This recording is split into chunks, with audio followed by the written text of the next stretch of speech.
2015년 지방이치금 문제풀이 진행하겠습니다. 2015년 지방이치금 문제도 역시나 앞에 일부 복수응답 문제가 있어요. 첫 번째 문제 보니까 첫 번째 문제 제일 어려웠어요. 지방자치 관련 법률의 제정 순으로 바르게 나가려는 것이었는데, 우리 주민 직접 참여 제도는 순서를 알잖아요. 그래서 조감투 송환 이렇게 해서 여러분들 아마 기억하셨을 텐데, 그러면 니은 다음에 리을일 텐데 나머지 게 문제죠. 중앙행정 권한의 지방이양 촉진 등에 관한 법률과 지방행정체제 개편에 관한 특별법. 자, 이런 법률들이 제정된 걸 조금 너무 지엽적 물어본 문제였죠. 정답은 2번이고요. 이 문제 보시면서 확인하시면 될 것 같아요. 자, 두 번째 문제요. 우리나라 지방자치 역사에 대한 설명으로 옳지 않은 것은? 1949년 제정된 지방자치법에서 특별시장과 도지사는 대통령이 임명하고 시운면장은 각 시운면에 의회에서 간접적으로 선출하게 규정되어 있죠. 물론 이제 의회 시운면이니까 시운면 의회는 주민들이 직접 선출하고요. 두 번째, 60년 12월 제3회 지방선거였죠.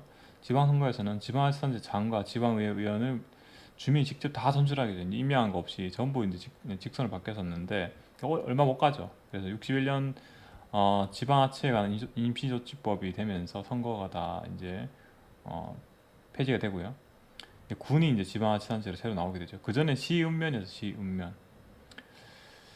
4번이 여러분들 1, 2, 3 역사가 좀 헷갈린다 하시더라도 4번 선지는 명확하죠. 1998년 6.4 지방선거에서 처음으로 전국 동시지방선거를 실시했다. 1995년도에 실시를 했죠. 그렇게 정답은 4번이고요. 3년 그랬는데 이제 제가 95년에 선거고 98년 임기 4년인데 제가 말씀드린 적 있죠. 이때 한시적으로 1995년 선거에서만 한시적으로 임기를 3년을 했었죠. 그 이후로 4년마다 이어지고 2022년에도 지방선거 있었죠. 6월에. 자, 세 번째 문제예요. 지방자치법상 지방의회에 대한 설명으로 옳지 않은 것은? 이거 그냥 지방자치법 그대로 물어본 문제였죠. 지방의회는 매년 2회 정례를 개최해야 되고요. 두 번째, 지방의회 의원은 지방공기업법에 규정된 지방공사의 임직원을 겸직할 수 없죠. 겸직 금지가 되어 있고요. 거의 제가 말씀드린 것처럼 지방의회는 대부분 다 그 의회 의원들은 겸직 거의 안 되죠. 네. 세 번째, 총선거 최초로 집회된 임시회는 지방의회 사무처장, 사무국장, 사무과장이 지방의원 임기 개시일부터 25일 이내 소집하죠. 그래서 주로 이제 사무처장, 국장, 과장이 다 있는 게 아니라 그 시도 같은 경우 있죠. 광역지자체 같은 경우에는 사무처고요. 근데 기초 같은 게 사무국이나 사무과가 밑에 있어요. 자, 그렇기 때문에 이제 OR이죠 전부. 자, 그리고요. 네 번째 선지 보면 지방의 의장이나 부의장이 법령을 위반하거나 정당한 사유가 없이 직무를 수행하지 아니하면 지방에는 불심의게 할 수 있죠. 자, 네 번째 문제요. 현행법상 우리나라 지방분권 업무를 추진하는 기구는 자치분권위원회예요. 2022년 기준은 자치분권위원회인데 그때 2015년 당시면 제가 근무했던 지방자치발전위원회였어요. 근데 지금 아마 올해 여러분들 2022년 지방기 시험 전에는 아마 새로 출범 안 하겠죠. 어쨌든 간에 아마 그 위원회 이름이 바뀔 수는 있어요. 내년에는. 그래서 이렇게 참고하시고요. 제가 정답 옵션으로 처리했고 기존 정답 1번이에요. 다섯 번째 문제죠. 지방자치법상 보좌가 아니라 보조기관, 부지사죠. 혹은 부시장 이런 사람들이 보조기관이죠. 나머지 소방기관이나 출장소, 사업소는 소속 행정기관들이에요. 정답은 3번이고요. 지방자치법을 잘 보는 수밖에 없죠. 여섯 번째 문제예요.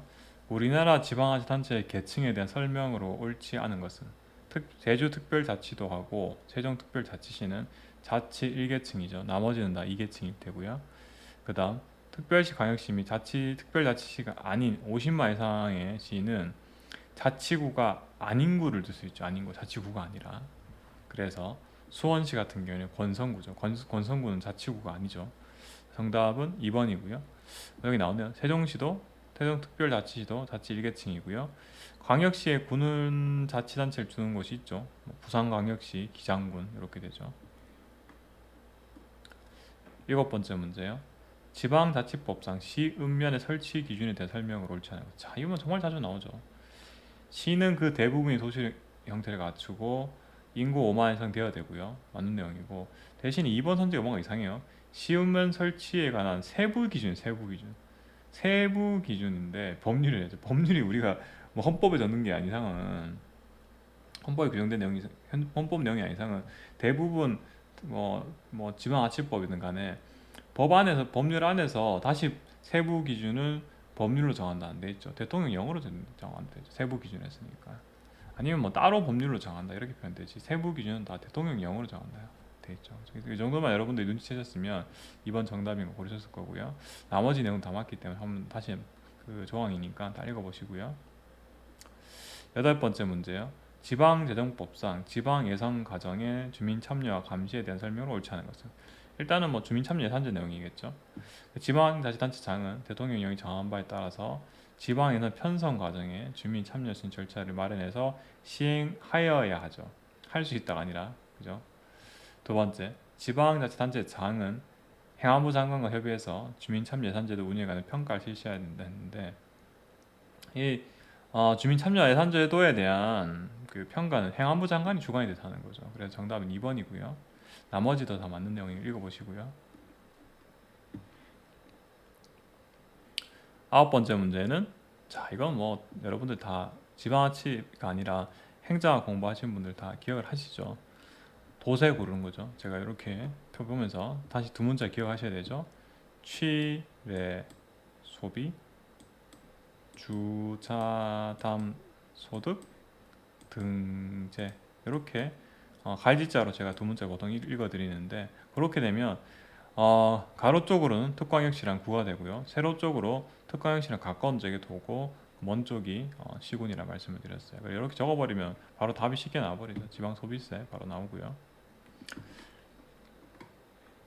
10번째 문제요. 조례와 규칙의 제정에 대한 설명으로 옳지 않은 것은 1번 조례안이 지방의회에서 의결되면 의장은 의결된 날부터 5일 이내죠. 자, 이것도 다 뭐 그냥 지방자치법 물어보는 거죠. 5일 이내이기 때문에 맞는 내용이고요. 자, 그리고요. 11번째 문제요. 지방재정법상 지방자치단체 예산에 대한 설명으로 옳지 않은 것은. 자, 이거는 여러분들 뭐 선지 4번이 틀린 걸 알고 뭐 고르다기보다는 1, 2, 3번 선지가 좀 맞는 내용들이죠. 성인 예산안엔 성인재산도 첨부돼야 돼요. 왜냐하면 이거는 행정학에서 재무파트에서 다 나왔던 내용들이잖아요. 그래서 한 회계원들 모든 수입을 세입을 하고 모든 수입은 세출을 한다. 그리고 지방자치단체장은 다음 회계원, 매년 다음 회계원도 5회계원도 이상의 기간에 대해서 중기 지방재정 계획 수립해야 되는데, 국가에서도 이 국가재정법에서도 이런 내용들 다 똑같이 남고 있죠. 그래서 국가재정법과 달리 다른 내용이 없죠. 다 같은 내용이기 때문에 1, 2, 3 맞는 내용이고요. 대신 이제 4번이 좀 생소하셨을 텐데, 지방의회 소속으로 설치해야 하는 지방재정투자심사위원회는 다른 위원회가 그 기능을 할 수 있다라고 돼 있어요. 법에는. 이 법 조항인데 많이 보는 조항은 아닌 것 같아요. 그래서 1, 2, 3번을 여러분들 아시고 소거하고 풀만한 문제였고요. 자, 그리고 12번째 문제예요. 우리나라 지방자치단체의 자치권 제약에 관한 사항으로 옳지 않은 것은 해야죠. 자, 볼게요. 지방자치단체가 주민의 권리 제한 또는 의무 부과에 관한 사항이나 벌칙을 조례로 정할 때는 법률 위임이 있어야 되고요. 이건 뭐 자주 나온 조항이고, 중앙행정기관의 장이나 시도지사가 지방자치단체의 사무에 관해 필요하면 자료 제출을 요구할 수 있죠. 맞고요. 세 번째, 지방자치단체는 그 사무를 분장하기 위해서 필요한 행정기구를 설치할 경우 대통령령에 따라 규칙으로 정한되는데, 제가 그 지방자치론 강의에서 항상 말씀드리는 게, 혹시 조항이 잘 모르겠으면 규칙으로 정한다는 게 거의 없다고 보시면 된다 말씀드렸어요. 규칙을 내가 틀리다 보시면 돼요. 그래서 답은 조례죠.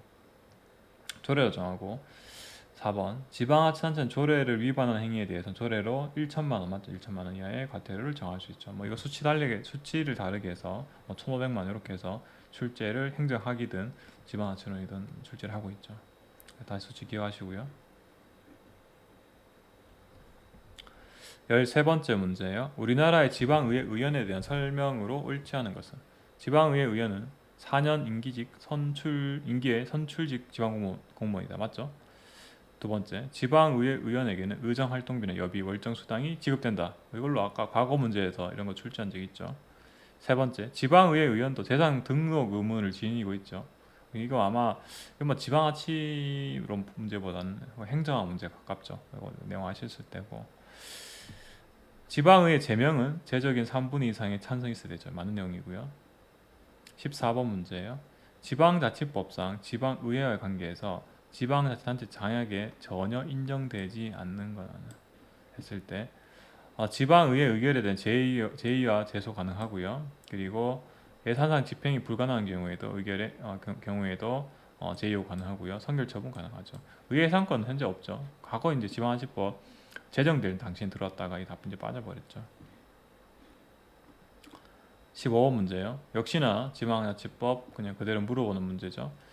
지방자치단체 명칭과 구역은 종종 같이 하고 명칭과 구역을 바꾸거나 지방자치단체를 폐지하거나 설치하거나 나누고자 할 때는 이게 뭐 크게 자치권이 크게 변동이 있는 거죠. 법률로 정하고요. 하지만 관할 구역의 경계 변경하고 한자 명칭 변경은 대통령령으로 정하겠죠. 사실 이 조항은 상당히 자주 나왔던 문제였죠. 자, 그리고요. 16번 문제는 참 복잡성이 많죠. 현재 기준으로. 우리나라 주민 참여 제도에 대한 설명으로 옳지 않은 것은 조례 개폐 정부는 해당 지방자치단체의 장에게 과거는 맞았지만 지금은 지방의회 하게 돼 있죠. 1번도 그래 틀린 내용이 되고 현재 기준. 청원은 맞죠. 2번 지방의회 청원을 하는 자는 지방의회 소개를 받아서 청원서를 제출해야 된다. 아마 요전 문제에서 아마 이 조항 그대로 읽어보셨을 거예요. 세 번째, 주민소송은 주민이 가사 청구한 모든 상황에 대해서 해당 지방자치단체 장을 상대로 제기할 수 있다 했는데 주민소송 같은 경우에는 감사 청구한 사항 중에서 모든 사항이 아니라 재무 관련된 거, 즉 돈 관련된 것들이죠. 그에 대해서만 제기할 수 있고요. 또 주민가사 청구는 사무처에 있던 날이나 끝난 날부터 2년이 아니죠. 이제 3년을 바뀌었어요. 3년이 지나면 제기할 수 없죠. 자, 17번 문제예요. 지방공기업법상 지방공기업에 대한 설명으로 옳지 않은 것은 이거 지방공기업법 그냥 물어보는 거예요. 지방자치단체는 지방직영기업 예컨대 상수도 사업본부 이런 것들이 있죠. 공무원들 근무하는데 설치 경영하는 경우에는 그 설치 운영 기본사항을 조례로 정해야 되고요. 두 번째, 지방공사사장 2, 3위 감사 임기는 3년이에요. 이거 기억하셔야 돼요. 3년이고 이거 물어본 거예요 그냥. 자, 그래 정답은 2번이고요. 나머지 내용들 다 읽어보시면 되고요. 18번째 문제요. 우리나라의 교육자치에 대한 설명으로 옳지 않은 것은 시도의회에 교육학에 관한 의원과 청원 등을 심사 의결하기 위해서 상임위원으로서 교육위원회 두고 있고요. 두 번째, 교육위원은 시도위원회 의원과 지위와 권한을 갖죠. 정당은 교육감 선거에서 후보자 추천할 수 없죠. 정당 공천 허용 안 된다 그랬죠. 정답 3번이고요. 주민은 교육위원 소환할 권리를 다 가지죠. 근데 지금 제주특별자치도를 제외하고는 교육위원을 이제 별도 선출하지 않고 있죠. 딱 한 번 하고 이제 폐지돼 버렸죠. 선거를. 자, 그래서 정답 3번이고요. 19번째 문제예요. 주민투표에 대한 설명으로 옳지 않은 것은 또 뭐 주민투표법 묻는 문제였죠. 투표운동을 목적으로 서명 또는 날인받는 행위를 할 수 없죠. 할 수 없는 거고요. 정답 바로 1번이고요. 나머지 뭐 내용들은 다 맞는 내용이에요. 그래서 제가 이 기본서에도 주민투표법 내용은 그냥 그대로 다 담아놨어요. 한 번 정도 다 읽어보세요. 자, 마지막 문제죠. 자, 이 마지막 문제는 제가 이 책의 지금 초판 버전에는 이 복수성도 표기가 안 되는데 제가 다시 검토해 보니까 복수성도 되는 게 하나 또 있더라고요. 자, 문제 보면서 말씀드릴게요. 지방자치단체는 A군과 B군, 기초죠. 기초지방자치단체죠. 사이에 사무일부를 공동 처리하기 위해서 행정협의회를 구성하고자 할 때 이에 대한 설명으로 옳지 않은 것은 A군수와 B군수는 행정협의회 구성에 대해서 행안부, 여기 과거는 행정자치부였어요 이름이. 행안부 장관과 관계 중앙행정기관에 장애에 보고해야 되는데 기초는 시도의사한테 보고하면 되죠. 바로 윗단계 하나 윗단계에 보고하면 되는 거죠. 시도 간에 이런 뭐 예를 들어 시도 간에 행정협의회 구성하려면은 이제 여기 조항처럼 행안부 장관과 관계 중앙행정기관 장애에 보고해야 되지만 이제 기초관이니까 그 시도의사한테 보고하면 되겠죠. 자, 그리고요. 두 번째, 행정협의회 회원과 의원은 규약의 정황에 따라서 A군과 B군의 직원들이 선임하는 게 맞고요. 이게 3번이 틀렸는데 A군과 B군은 협의회를 구성하려면 양군의 간의 협의에 따라 규약 정하고요. 지방의 의결을 거쳐야 되는데 과거 맞는 이게 올해 1월 13일 이전까지 맞는 내용이 있는데 이제는 의결을 걷는 게 아니라 그냥 보고하고 이 고시하면 되는 거예요. 그래서 이 3번도 같이 틀렸고요. 오늘 뭐 제가 수정한 건 제가 다 올려둘 거예요. 나머지 4번도 다 맞는 내용들이죠. 그래서 이렇게 해서 2015년 지방직 7급 문제까지 풀이를 마쳤어요. 자, 중간중간에 뭐 저도 이렇게 워낙 이번에 많이 바뀌다 보니까 기존 기출 문제 내용 가지고 현행법 적용하다 보니까 이 복수형도 좀 많이 나와요. 그래서 내용까지 꼼꼼히 읽어보시고 혹시나 내가 본인이 생각하시기에 학습하시다가 이 복수형도 아닌가 궁금하신 거 있으면 저한테 뭐 카페에 글을 남겨주시면 제가 또 답변을 드리도록 할게요. 자, 이번 뭐 풀이 강의도 듣느라고 수고하셨고요. 다음 풀이 강의 때 뵙겠습니다. 네, 수고하셨습니다.